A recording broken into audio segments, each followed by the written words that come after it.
जय यीशु की। मैं हूं प्रियंका डामोर और आप देख रहे हैं रेडियो वेरितास एशिया की हिंदी सर्विस। कलीसिया समाचार में आप सभी का स्वागत है। कलीसिया समाचारों में प्रमुख है, बिहार में कथित धर्म परिवर्तन के लिए पास्टर पर हमला, विश्व आदिवासी दिवस मनाया गया, गोवा में अनजाने टिप्पणी पर गिरफ्तारी से बचने के लिए पुरोहित को जमानत का इंतजार, भारतीय चर्च में वेटिकन प्रतिनिधि के मिशन पर सवाल उठाया गया, तेलुगु कलीसिया ने दलित क्रांतिकारी कवि के निधन पर शोक व्यक्त किया, दिल्ली के बैथनी कॉन्वेंट की सिस्टर ने मानसिक स्वास्थ्य और विस्थापित लोगों के अधिकार सम्मेलन का आयोजन किया, मणिपुर में हिंसा रोकने के लिए सुप्रीम कोर्ट ने हस्तक्षेप किया, कट्टरपंथी हिंदुओं द्वारा चर्च निर्माण का विरोध, ईसाई नेताओं ने कहा कि राहुल गांधी की बहाली न्यायपालिका में विश्वास बहाल करती है। अब जानते हैं समाचार विस्तार से। बिहार में कथित धर्म परिवर्तन के लिए पास्टर पर हमला। बिहार के नवादा जिले में एक प्रोटेस्टेंट पास्टर पर कथित तौर पर धार्मिक रूपांतरण कराने के आरोप में हमला किया गया। पास्टर शिजू जोसेफ 6 अगस्त को बिहार राज्य के नवादा जिले में अपने स्थान पर रविवार की मिस्सा कर रहे थे। हिंदू राष्ट्रवादी संगठन बजरंग दल के सदस्यों ने उन पर लोगों को ईसाई धर्म में परिवर्तन कराने का आरोप लगाने के बाद प्रार्थना को बाधित कर दिया। ईसाई कार्यकर्ता मीनाक्षी सिंह ने बताया कि उन्होंने उसे अपने स्थान पर चलने के लिए कहा और उसे मोटरसाइकिल पर बैठाया। बाद में उसे बुरी तरह पीटा गया।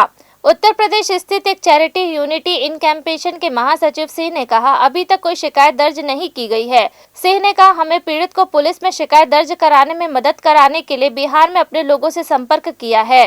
विश्व आदिवासी दिवस मनाया गया। 9 अगस्त बुधवार को विश्व आदिवासी दिवस संपूर्ण विश्व में बड़े जोर शोर से मनाया गया।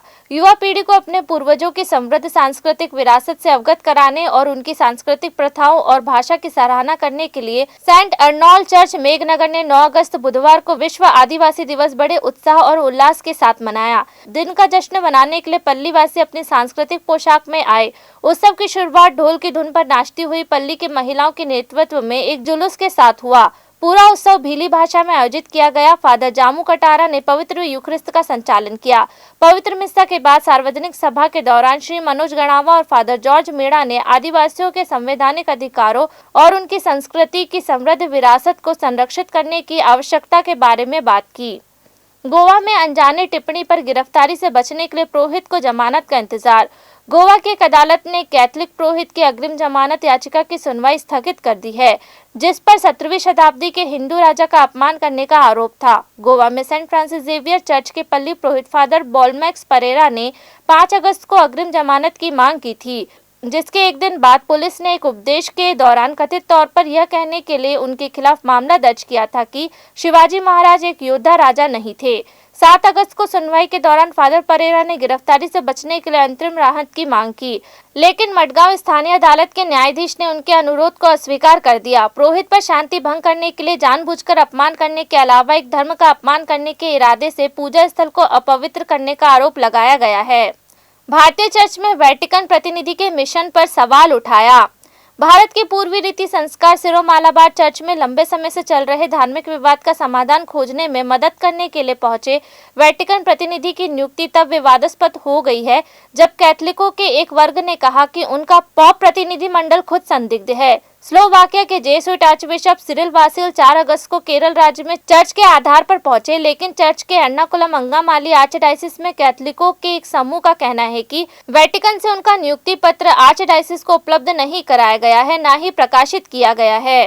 तेलुगु कलीसिया ने दलित क्रांतिकारी कवि के निधन पर शोक व्यक्त किया। तेलुगु भाषी कलीसिया ने एक प्रसिद्ध लोक गायक और एक कवि की मृत्यु पर शोक व्यक्त किया है, जो पूर्वी भारत में तेलंगाना राज्य के एक प्रमुख समर्थक थे। गद्दार के नाम से मशहूर गुमुदी विठल राव का दिल से जुड़ी बीमारी के इलाज के दौरान 6 जुलाई को दोपहर 3 बजे हैदराबाद के अपोलो अस्पताल में निधन हो गया। वे 77 वर्ष के थे। अस्पताल की एक प्रेस विज्ञप्ति में कहा गया कि गद्दार की मौत फेफड़ों से संबंधित समस्या और बढ़ती उम्र के कारण हुई। कांग्रेस नेता राहुल गांधी ने लोक गायक को श्रद्धांजलि अर्पित की और कहा कि वह उनकी मृत्यु के बारे में सुनकर दुखी हैं। राहुल गांधी ने कहा, तेलंगाना के लोगों के प्रति उनके प्यार ने उन्हें हाशिए पर मौजूद लोगों के लिए अथक संघर्ष करने के लिए प्रेरित किया। उनकी विरासत हम सभी को प्रेरित करती रहे। दिल्ली के बैथनी कॉन्वेंट के सिस्टर ने मानसिक स्वास्थ्य और विस्थापित लोगों के अधिकार सम्मेलन का आयोजन किया।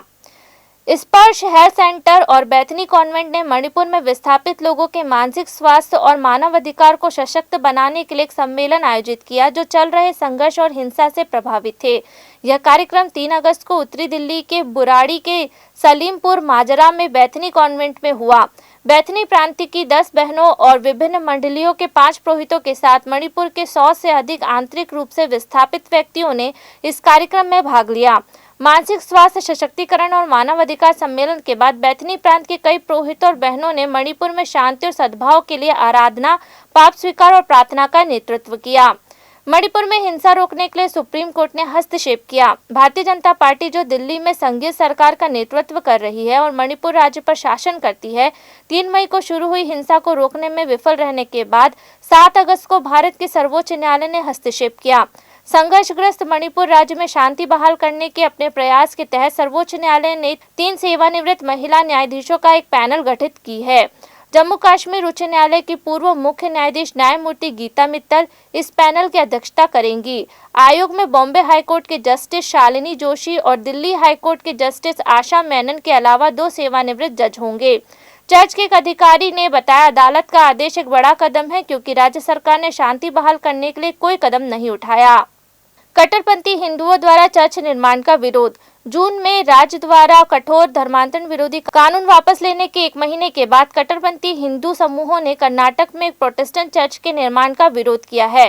विश्व हिंदू परिषद और बजरंग दल ने 6 अगस्त को चिकमगुला जिले के लोकवली गांव में बनने वाले चर्च का विरोध किया और दावा किया कि गांव में कोई ईसाई परिवार नहीं है। उन्होंने यह भी आरोप लगाया है कि चर्च एक आवासीय भूखंड पर बन रहा है। कर्नाटक कैथलिक बिशप काउंसिल के प्रवक्ता फादर फास्टिन लुकास लोबो ने 9 अगस्त को बताया, हमें स्थानीय समाचार चैनलों के माध्यम से घटना के बारे में पता चला। इलाके में कुछ ईसाई परिवार हैं। फादर लोबो ने कहा, यह सिर्फ इतना है कि कुछ सामूहिक सांप्रदायिक सद्भाव को बिगाड़ना चाहते हैं, इसलिए वे चर्च के निर्माण का विरोध कर रहे हैं। यह एक पब्लिसिटी स्टंट है। ईसाई नेताओं ने कहा कि राहुल गांधी की बहाली न्यायपालिका में विश्वास बहाल करती है। कुछ ईसाई बुद्धिजीवियों का कहना है कि आयोग ठहराए जाने के 135 दिन बाद कांग्रेस नेता राहुल गांधी की भारतीय संसद में वापसी ने भारतीय न्यायपालिका में लोगों के विश्वास को आश्वस्त किया है। लोकसभा में केरल के वायनाड निर्वाचन क्षेत्र का प्रतिनिधित्व करने वाले राहुल गांधी को सुप्रीम कोर्ट द्वारा आपराधिक मानहानि मामले में उनकी सजा पर रोक लगाने के बाद 7 अगस्त को बहाल कर दिया गया था। राहुल गांधी को 24 मार्च को लोकसभा सदस्य के रूप में अयोग्य घोषित कर दिया गया था, जिसके एक दिन बाद गुजरात की एक अदालत ने उन्हें दोषी ठहराया और 2 साल जेल की सजा सुनाई। जबकि जेसुइट सामाजिक वैज्ञानिक फादर सेड्रिक प्रकाश का कहना है कि राहुल गांधी की बहाली सही दिशा में कदम है। दिल्ली में नैतिक धर्मशास्त्र के प्रोफेसर उनके अनुयायी फादर स्टैनिस्लास अल्ला कहते हैं कि शीर्ष अदालत की कार्रवाई आश्वस्त करती है कि भारतीय न्यायपालिका इसके बजाय कानून को बनाए रखने के लिए तैयार रहे। इसी के साथ कलीसियाई समाचार समाप्त हुए। अगली बार फिर मुलाकात होगी नई खबरों के साथ। नमस्कार। रेडियो वेरितास एशिया आपके लिए लेकर आए हैं RBA mobile app. RBA mobile app पर हमारे विभिन्न प्रकार के कार्यक्रमों का लाभ लें, हमसे जुड़े और एशियाई ईसाईयत की आवाज का हिस्सा बने। आज ही ऐप स्टोर एवं प्ले स्टोर से आरबीए मोबाइल ऐप डाउनलोड करें।